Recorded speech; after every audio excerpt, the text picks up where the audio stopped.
আমার পেছনে যে মসজিদটি দেখা যাচ্ছে এটি প্রায় 200 বছর আগে নির্মিত। নিশাই সরকার নামে এক ব্যক্তি এই গ্রামেরই, তিনি এই মসজিদটি নির্মাণ করেছিলেন। এটি ময়মনসিংহের ভালুকা উপজেলার ভালুকা সদর ইউনিয়নের নিশাইগঞ্জ গ্রামে অবস্থিত। এই নিশাইগঞ্জ গ্রামটির আদি নাম ছিল চণ্ডালগাঁও। পরবর্তীতে এই চণ্ডালগাঁও পরিবর্তিত হয়ে এটি নিশাইগঞ্জে গ্রাম হিসেবে এটি ব্যাপকভাবে পরিচিতি লাভ করে।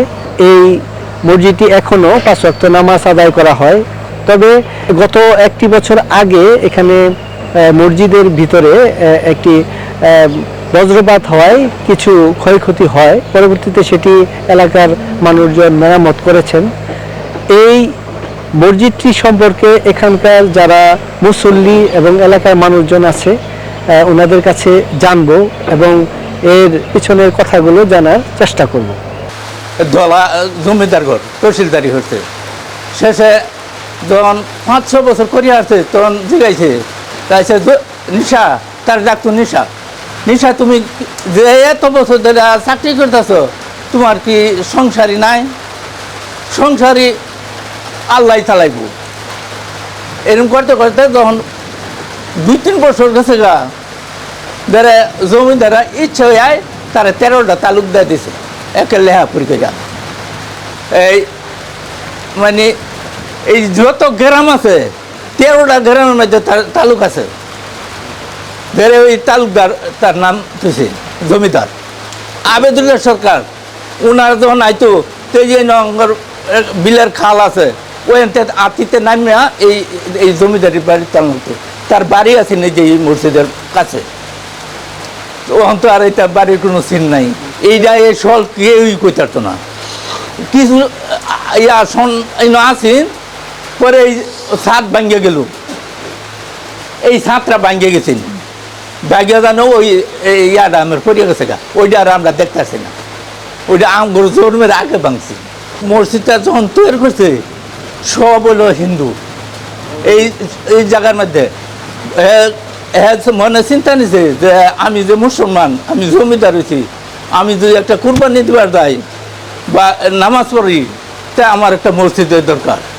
পরে ওই ইচ্ছা করে এই মসজিদ করছে। পরে আমার ওই বললাম না ফরমা তৈরি হয়েছে, ফরমা তৈরি এই যে কাছে ইট খোলা বানাইছে। এটা ওই আজীবন ভরা ওই ইট খোলাইটা হয়। এইসব আশেপাশে যত গ্রাম আছে কুরবানি দিবার হইলে এই নিশাইগঞ্জ আনছে, আর নাহলে কুরবানি দিতে আসছে না।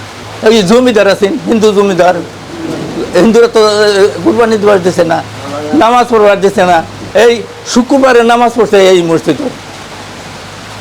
এই যে আশেপাশে যত গ্রাম আছে সব গ্রামের মুসল্লি এই মসজিদে নামাজ পড়ছে। এই যে গ্রামের শেষ সীমানার মধ্যে মসজিদ করছে যে ওইটাতে আমি বুঝি, আমি বুঝুন যে কেলাই করছে, তার এই রকম করছে চতুর্দিকের মানুষ যায় নামাজ পড়তে। ময়মনসিংহতে ডিসি আছেন ইয়ার, তার নাম শুনিয়া পরে এই ডিসি তার নাম বদলাইতে হয়ে গেছে, গ্রামের নাম বদলাইতে হয়ে গেছে। পরে তো খালি বদলাইতে হয়ে গেছে, কিন্তু ঠিক মতো কাগজ কলম করছে না। গরমের সময় মসজিদে ঠান্ডা লাগে, বুঝছেন। আমরা মরুদের কাছে শুনছি বলে এটা জিনের খুব আস্থা, কিন্তু আমি আর সাফান্তরি আমি কোনো আমার সামনে পড়ছি না। আল্লাহর রহমত আছে। আমি এখানে আগাম দিই ফজর সময় এখানে আসি, বই লাগে না।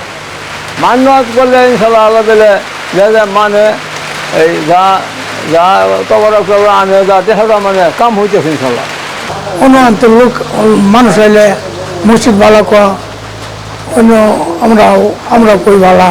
নিচে চলে এক ছেলে আছে, মারা গেছে। আবার হ্যাঁ ছেলেরও এক ছেলে আছে, নাম আছে কাশেম হইয়া ডাকতো, হ্যাঁ তো মারা গেছে, তার সবাই মারা গেছে। শিক্ষা প্রতিষ্ঠান ছিল না, অনেক পরে আমরা ইংলিশ প্রাইমারি স্কুল ছিল না ওই সময়।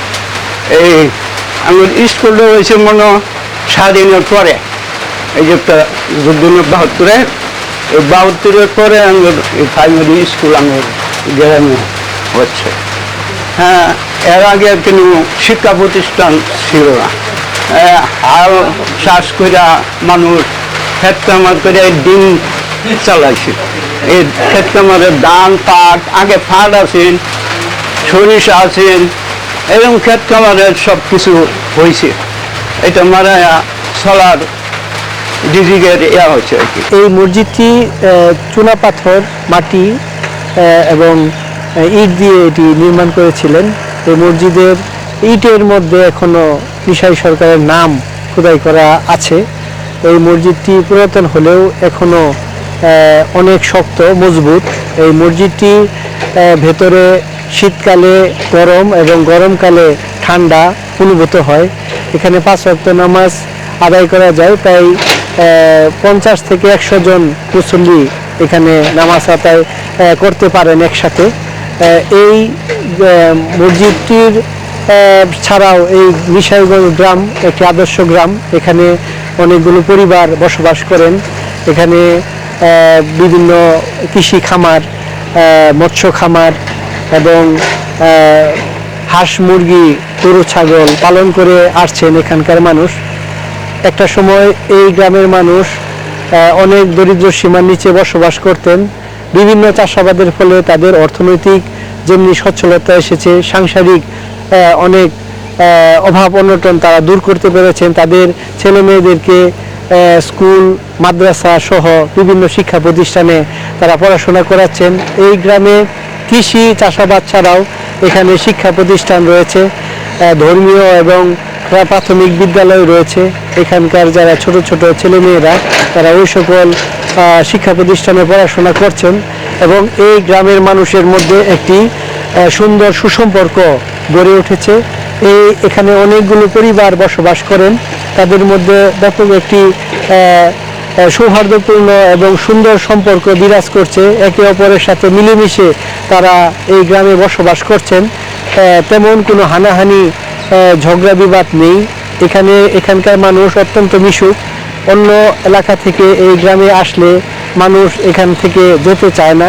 এখানে মানুষ খুবই আত্মীয়পরায়ণ এবং ভবিষ্যতেও এখানে মানুষের মধ্যে এই সম্প্রীতি এবং এই গ্রামটি যেভাবে সমৃদ্ধ করা যায় সেই ভাবে তারা কাজ করবেন একযোগে একসাথে।